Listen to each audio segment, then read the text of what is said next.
제자들이 떡 가져오기를 잊었음에 배에 떡 한 개밖에 그들에게 없더라. 예수께서 경고하여 이르시되 삼가 바리새인들의 누룩과 헤롯의 누룩을 주의하라. 이는 우리에게 떡이 없음이로다. 너희가 어찌 떡이 없음으로 수군거리느냐? 아직도 알지 못하며 깨닫지 못하느냐?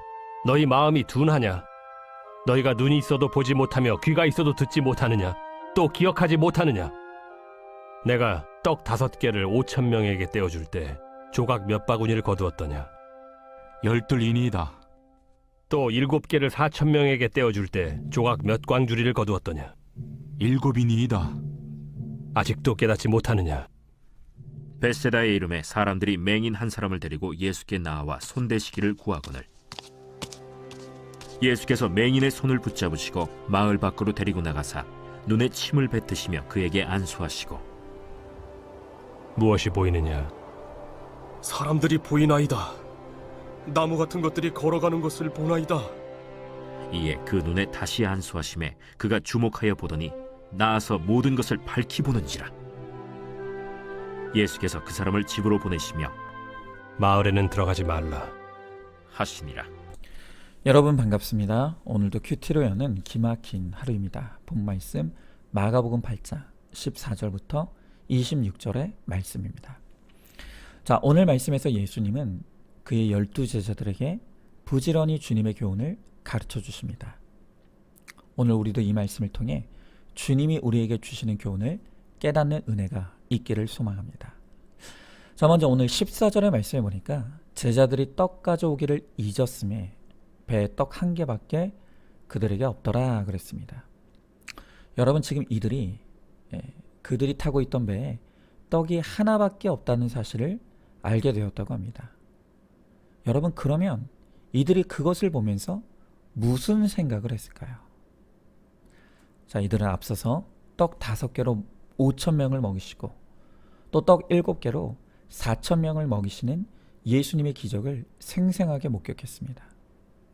그러면 우리 생각에는 그 놀라운 기적을 한 번도 아니고 2번이나 보았으니 이번에도 우리 예수님이 이 떡 한 개로 우리를 배불리 먹일 것이다, 그렇게 생각할 것 같지 않습니까?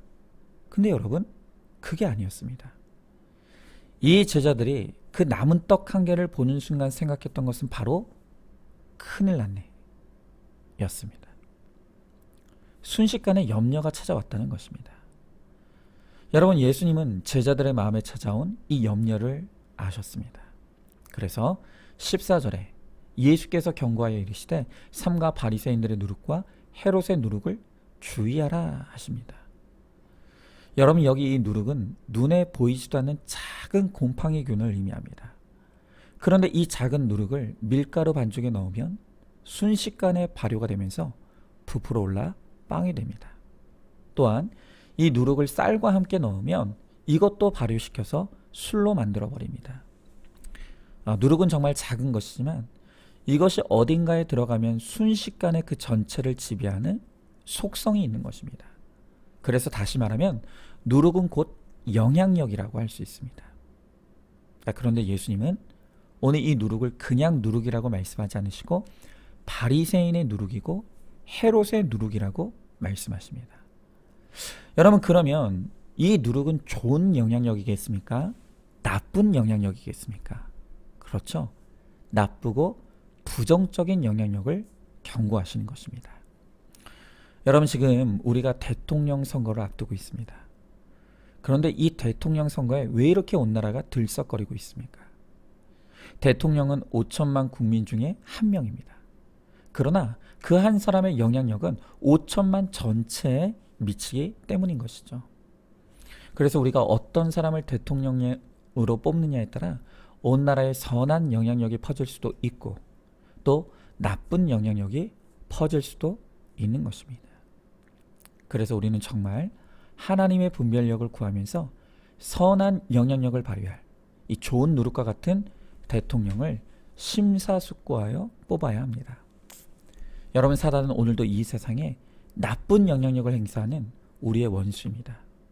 특별히 사단은 오늘도 우리의 마음과 생각 속에 끊임없이 하나님을 불신하는 나쁜 누룩을 넣고 있습니다. 그 사단의 누룩이 우리 안에 들어오면 그것이 순식간에 온 몸과 정신과 영혼에 퍼져서 우리를 지배하게 만들어 버립니다. 여러분, 이 사탄의 이 나쁜 누룩은 다른 말로 표현하면 육신의 생각이라고 할 수 있습니다. 로마서 8장 6절의 말씀에 육신의 생각은 사망이요 그랬습니다. 육신의 생각이라는 것은 예수님과는 상관이 없는 내 생각, 내 판단, 내 감정을 의미합니다. 처음에 제자들이 이 떡 하나 있는 것을 보았을 때 그들은 단순히 떡이 없네? 어떡하지? 그렇게 생각했을 것입니다.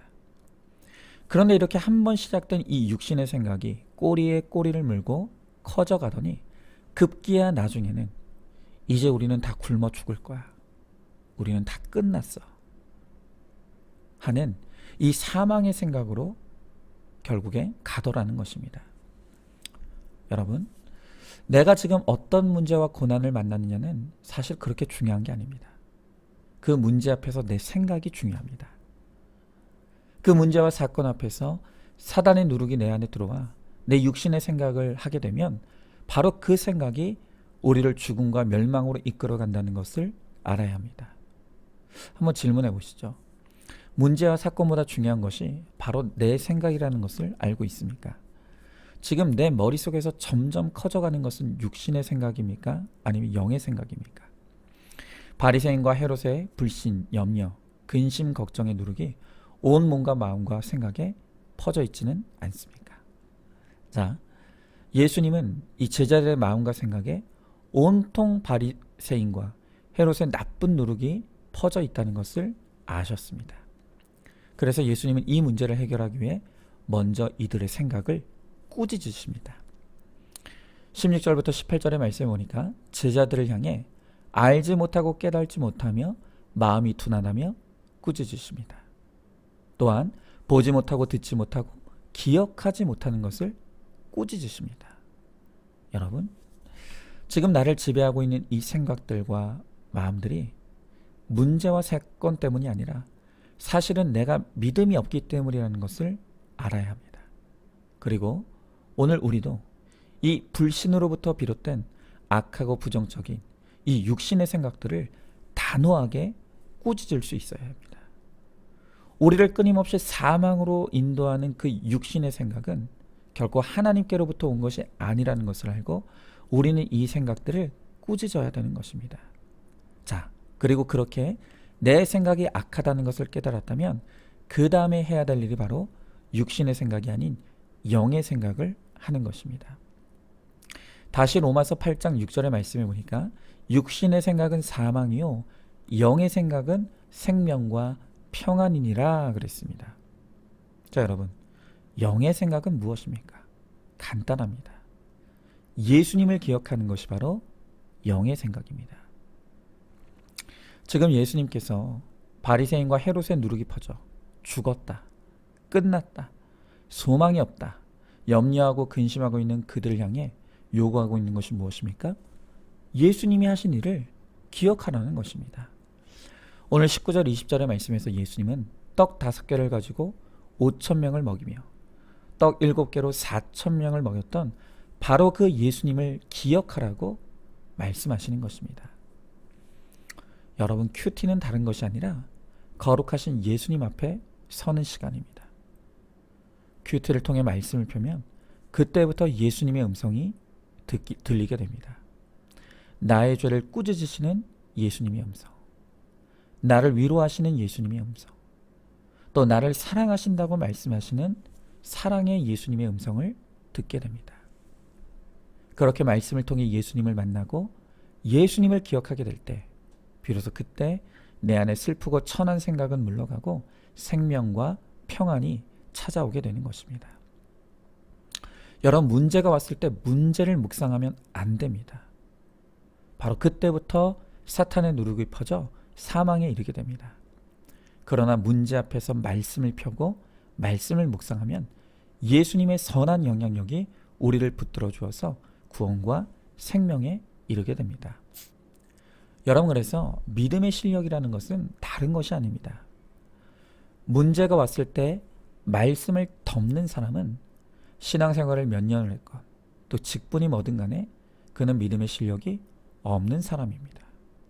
그러나 문제와 사건이 왔을 때 말씀을 펴고 말씀을 묵상하여 말씀이 주는 평안 때문에 잘 먹고 잘 자고 사명 잘 감당하는 사람, 바로 그 사람이 실력 있는 그리스도인인 것입니다.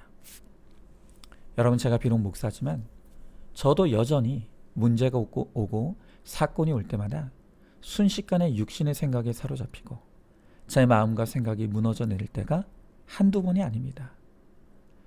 여러분, 인간은 누구라도 이렇게 연약하고 부족합니다. 그러나 그 무너진 마음과 생각을 가지고 다시 하나님의 말씀 앞으로 가서 우리가 큐티를 하게 되면 주님께서 친히 우리의 믿음 없음을 꾸짖어 주십니다. 또한 내게 닥친 환난과 문제가 나의 거룩을 위해 꼭 필요해서 주신 사건인 것이 깨달아지게 하시고 믿어지게 하십니다. 여러분, 바로 이것이 깨달아지고 믿어지면 다 끝난 것입니다. 결과에 상관없이 이 문제와 사건이 나를 더 거룩하게 하고 나의 구원을 더 견고하게 만들어줄 것을 믿기에 우리는 평안을 누릴 수 있는 것입니다. 여러분, 바로 이것이야말로 진정한 문제의 해결인 것이죠. 지금 우리 교회 안에도 큰 풍랑을 만나 정말로 여기저기서 죽을 것 같다는 이 아우성의 소리들이 얼마나 많이 들려오는지 모릅니다. 지난 간밤에 이 코로나에 걸리신 한 성도님이 호흡곤란이 와서 응급실에 실려갔다는 소식을 듣게 되었습니다. 또 한 성도님은 병원에 갔다가 진단을 받았는데 어쩌면 암일 수도 있다는 정말 청천벽력 같은 소식을 듣고 저에게 전화를 걸어오신 성도님도 계셨습니다. 여러분, 제가 이런 전화를 받고 소식을 들을 때마다 우리 성도님들이 겪을 두려움과 불안이 너무나 이해가 되고 체울이 됩니다. 저도 두려운 사건 앞에서 제 존재가 무너지는 경험을 여러 번 했기 때문입니다. 그러나 그렇게 무너질 때마다 저를 다시 일으켜 세우고 살려주었던 것은 바로 하나님의 말씀이었습니다. 벌써 이제 2년이 다 되어갑니다. 어느 날 목이 아프다며 혼자 병원에 갔던 제 아내로부터 암 진단을 받았다는 소식을 듣게 되었을 때 저도 모르게 제 입에서 터져나왔던 소리는 하나님 감사합니다. 하나님이 이 사건 가운데 함께 하실 것을 믿습니다. 주님을 전적으로 신뢰합니다. 가 아니었습니다. 여러분, 저는 제 아내로부터 암 진단을 받았다는 소식을 듣게 되었을 때 저도 모르게 큰일 났네. 오니 이 제자들과 같은 탄식이 터져 나왔습니다. 정말 그 순간 제 아내가 제 인생에서 사라질 수 있다는 상상만으로도 저절로 제 인생의 곤란한 일들이 펼쳐지고 순식간에 사탄의 누룩이 제 온 몸과 마음을 사로잡았습니다. 그런데 그 무너짐의 순간 가운데서도 참 감사했던 것은 하나님께서 말씀을 펼 힘을 주신 것입니다. 그 당황스러운 순간에도 왜 하나님께서 이 사건을 우리 가정에 주셨는지가 너무 궁금했습니다. 그리고 과연 하나님이 뭐라고 말씀하실지가 너무 듣고 싶었습니다. 그래서 말씀을 폈는데 그때 하나님께서 저에게 말씀으로 이렇게 꾸짖어 주셨습니다. 야, 박 목사야, 너는 지금 네 아내가 암에 걸려 죽을까봐 큰일 났다가 두려워하고 있느냐? 그러면 도대체 너에게 나는 무엇이냐? 나는 너에게 아무것도 아니냐? 네 인생에 유일하게 큰일 날 일은 내가 너를 떠나는 것밖에는 없다. 내 아내는 나에게 맡기고 너는 나만 신뢰하고 의지해라. 여러분, 그때 저는 이 말씀을 통해 제 아내가 저의 우상인 것이 깨달아지고 회개가 되었습니다. 정말 이 사건이 제 안에 있는 아내 우상을 무너뜨리시기 위해서 하나님이 꼭 필요해서 주신 말씀이 은혜인 것이 깨달아졌습니다. 그리고 정말 제 인생에서 큰일 날 일은 오직 하나님이 나를 떠나는 것, 그것 하나밖에 없다는 것을 믿게 되었습니다.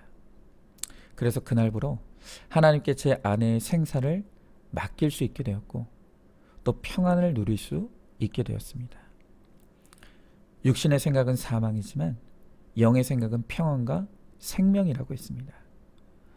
문제 앞에서 문제를 보면 우리는 이미 패배한 것이고 죽은 것과 다름이 없습니다.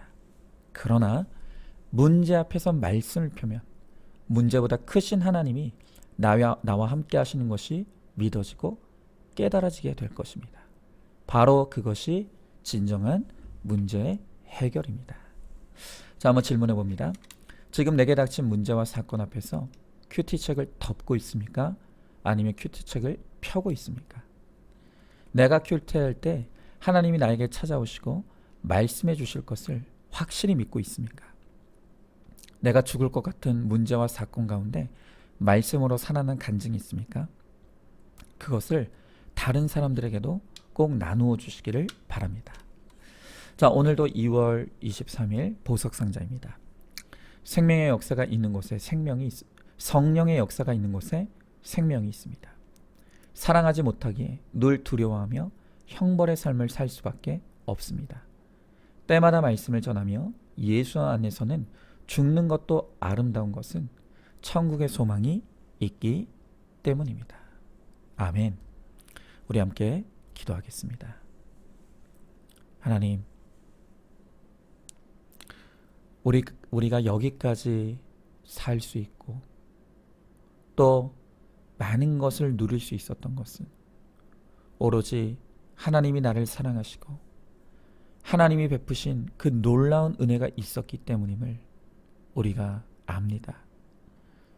그럼에도 불구하고 우리는 여전히 우리 눈앞에 문제와 사건이 닥치면 그 문제에 사로잡혀 우리의 믿음은 온데간데 없이 사라지고 죽은 자같이 무너질 수밖에 없는 우리의 불신과 연약함을 이 시간 주님 앞에 회개하며 고백합니다. 주님, 비록 우리는 또 넘어지고 또 무너질 수밖에 없지만 주님께서 우리를 붙들어 주시고 주의 말씀 앞으로 우리를 인도하여 주셔서 말씀을 통해 나에게 찾아오시는 주의 음성을 듣게 하시고 우리의 고난을 해석받아 하나님, 어떤 사건 가운데서도 이것이 있어야 될 일인 것을 깨닫게 하여 주시옵시고 주님 때문에 잘 먹고 주님 때문에 잘 자고 또 주님 때문에 우리에게 맡겨진 사명을 잘 감당하는, 그래서 정말로 나를 통해 주님의 살아계심이 증거되고 나타내어지는 하나님 약재료의 인생이 될 수 있도록 우리 가운데 함께하여 주시옵소서. 특별히 지금도 풍랑과 같은 문제 앞에서 어찌할 바를 몰라 헤매이고 있는 우리 사랑하는 성도들이 있습니다. 주님, 이 시간 그들을 홀로 내버려 두지 마시고 그들에게 찾아가 주시고 붙들어 주시며 강권적인 주의 은혜를 부어 주셔서 어떠한 사건 속에서도 내 영혼이 안전한 것을 믿게 하여 주시옵시고 주님으로 말미암아 평안을 누리며 또한 나에게 평안을 주신 하나님을 증거하고 나타내는 우리 모든 성도들 되게 하여 주시옵소서. 반드시 그렇게 하여 주실 줄 믿사오며 사랑이 많으신 우리 예수님 이름 받들어 기도드리옵나이다. 아멘. 오늘도 큐티로 기막힌 하루를 살아내는 하늘가족 공동체 우리 모든 성도님 되시기를 주님의 이름으로 축복합니다.